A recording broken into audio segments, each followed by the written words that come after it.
If it wasn't for feminism, none of the women on this panel would even be allowed to be on a phone at 11:56 Eastern time. Your husbands would have been whipping you and putting you back in the bed. You would not have been able to speak your own voices. You would not have been able to have your own phones. You would not have been able to have your own credit cards. You would have had to be in the back. You couldn't have been talking right now. So you saying feminism isn't important while actively on a phone that you were able to pay for with your own money, wild. For the men, all being Black men here, the reason why your mother was able to support the household, in a lot of situations, there's a few men who were raised by single mothers, was also because of feminism. Without it, she would not have been able to when a lot of y'all daddies left, whether it be because of smack epidemic, PTSD from overdrafting in the Vietnam War, or, them going to jail for over incarceration. Any other things that happened to the Black community. I'm not saying this was all Black men's fault, but I'm saying these were attacks on the Black community. Feminism is what held everything afloat. So I would just like to say, let's all just round of applause for feminism, because that's why we're all here today. But I don't ever agree with Pretty Intellectual when it comes to speaking up for Black people, because we're not the same type of Black people, and we don't come from the same struggle, and we don't have the same background. So to me, she got off the panel before I could land on that. So for me, it would make sense why she feels the way she feels, because in her household and where she come from, the men normally be the one doing the cooking.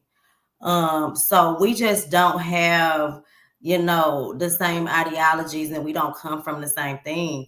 Like, she mentioned a lot of things that affect the Black community. I was a little offended, and I was going to tell her that, because you're talking about things that systematically affect Black Americans. It don't affect your people. That the things that you mentioned that just happened, and the conversations that you said, that don't affect nobody over there in Jamaica.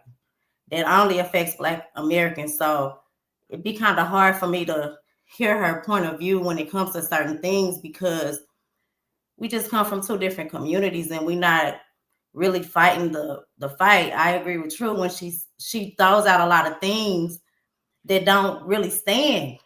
Like, we'll be talking about feminism, and she'll start talking about men killing women, unaliving women at a rate, and we'll be like, well, who in the Black community that's doing this? And she'll be like, oh, I'm talking about globally. We are literally talking about things that impact the Black community today, like the people that are in our immediate community that we can change. We're not, I don't look at things on a global scale. So to me, even her statistics are unrealistic and somewhat fabricated. I think that she spends a lot of time talking about feminism, when in reality, that doesn't, nothing that she said today helps. Nothing that she said today holds any weight whatsoever. You're just literally up here tether babbling. And so I can't really take in none of the things that she really says. Yes, some of her points, they might hit home, like, oh yeah, that's true. Just like a lot of things that we hear on social media. But, and to bring things full circle, like I said, none of the things that she talked about really impact or even help the Black community anyway. You're just really up here talking in circles and trying to bash men. That's what I got from it. Anything that I can say that can bring the Black men down, but because we come from different cultures and we respect our men in our culture, and we all about, what I'm saying, this, I just think that our ideologies are a little different. And I think that it comes across, in my opinion, as her being disingenuous, because a lot of things that she say aren't based on statistical data or any facts. She's just throwing out things, for clickbait. I just hate that, and this is what this is I why. mean, she was speaking for feminism, was she not? So Hold again, on, like I hold on, real said, quick. that ideology, it's very femininity centered, woman centered, and we have to forget we're not the only people on the planet. There's men and women on this planet, and if we're going to have something benefit, we have to take in consideration men and women, not just men, not just women. It doesn't make any sense to do it that way when we have to work together. So before I just find it interesting that in this particular conversation, the reason why I asked Bo did she agree with it is because patriarchy get blamed for everything wrong. Every time some shit hit the fan, it's the patriarchy that did it. Until something good happens, then all of a sudden patriarchy had nothing to do with it. Men had nothing to do with it. Then it was feminism that stepped in and created the good change. Could it also be feminism that led to women being in a household and just being a person that take care of kids and raise the kids and cook food and listen to her husband and don't have a bank account? Because from what I understand, women also agree with it, because largely during the feminist movement and during women's suffrage, most women didn't agree with it. But every single time, patriarchy and men get blamed for everything wrong with society, and then feminism and women get praised for everything that goes good. Or is it just possible that human behavior, we largely agree on a lot of shit?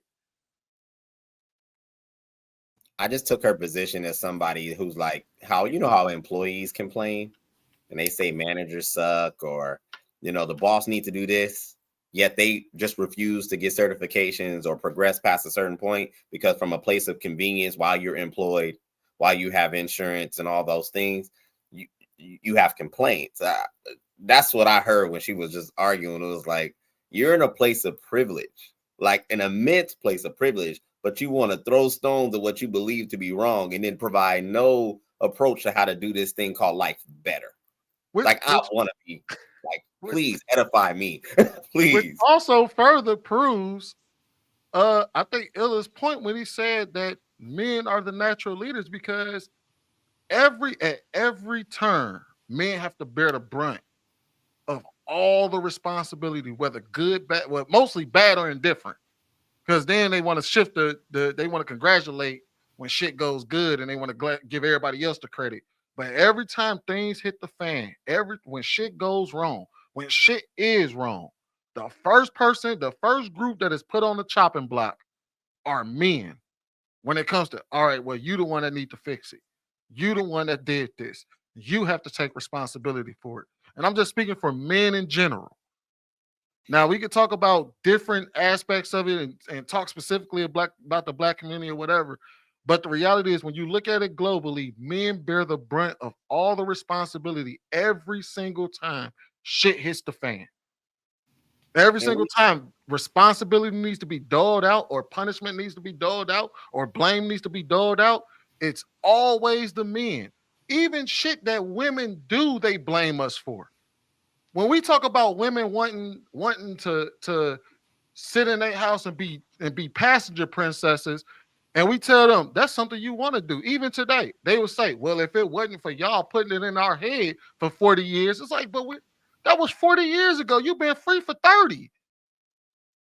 How are you 30 years later still trying to hold on to the same shit from 40 years ago when you are you today? You want to be a passenger princess today because it benefits you. That's why. But instead of saying that, you want to blame the patriarchy and say the men did it to you.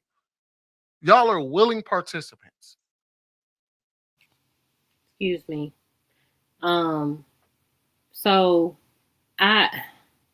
Sweeney, you understand how I don't I don't subscribe to one thing or another.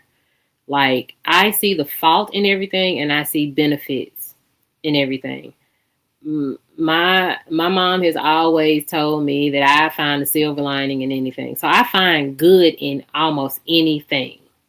Well, really in anything. So, like, yeah, when she said a certain thing, I agreed with it. But like, I don't agree. That's why I don't call myself a feminist. Like, men call me a feminist. I am balanced. I see the bad in patriarchy. I see the good in patriarchy. I see the bad in feminism. I see the good in feminism. You know as well as anybody on this panel how balanced my thinking is. And if I agree with it, I agree with it. I can't disagree if something is true. I don't throw everything away just because it's feminism. I don't throw everything away just because it's patriarchy. Like, we live in a society where I can't do nothing about none of this. I can't. The only thing I can do is find a comfortable spot, find what works for me, and live in it. Everybody's trying to change the world. Women need to be this certain way. Women need to be who they are for them. And the men who accept them need to accept them. That's just how I think. So, like, Pretty has her own mind. I appreciate that. That's why I like her. I appreciate people who have their own minds. I don't like hive mind thinking. I don't like being in a box. I like getting beneficial things from everything, from everywhere, and applying it to me. Everything that y'all do is great. I am so glad. But that's why people can't pin me down. That's why when in certain conversations I'm on men's side, in certain conversations I'm on women's. Like, I understand women more in certain things. I completely I can empathize and sympathize with men in certain situations. That's because I am not a feminist and I am not a pick me and I'm none of those things. I am just a person who understands that these power structures are, they're here, they are working, and I just have to work in them. So, listen, if you think that was misandrous and it was bad, and I have to let you have that. I don't feel no way about it, right? Like, unless it's harming somebody, I don't have to agree with everything. And I don't have to disagree with everything just because she said something that was misandrous. Like, I don't have to disagree with every word that she said. That's all I'm saying. We appreciate that, Bo. I just think that different individuals, I think we all have open minds to some degree. Some of us are a little bit more static, and we're going to sit firm on what we believe, and that's all fair. However, that lady had very nonsensical approaches to things. She seemed to have, I appreciated her energy, but she was pointing holes at things, and I don't know how to be an unintegral man and hear nonsense and then not somehow, some way approach it to try to find some level of validity. You can't talk about feminism without mentioning patriarchy, and you can't denounce patriarchy and say it's all dangerous, like Sweeney just said, and then now prop up feminism. They both work in tandem. And I think that most men just collectively, I assume that we're trying to, since, not be removed from the equation that is life. Just like I believe to some degree women are doing the same. Like, I asked Kiana when we first started, I said, what have you heard men say about women that isn't like beneficial? And she said, no, don't typically hear that. On the adverse, we hear a lot of what we do wrong and not enough of what we do right. And I just think that's problematic. And I'll land.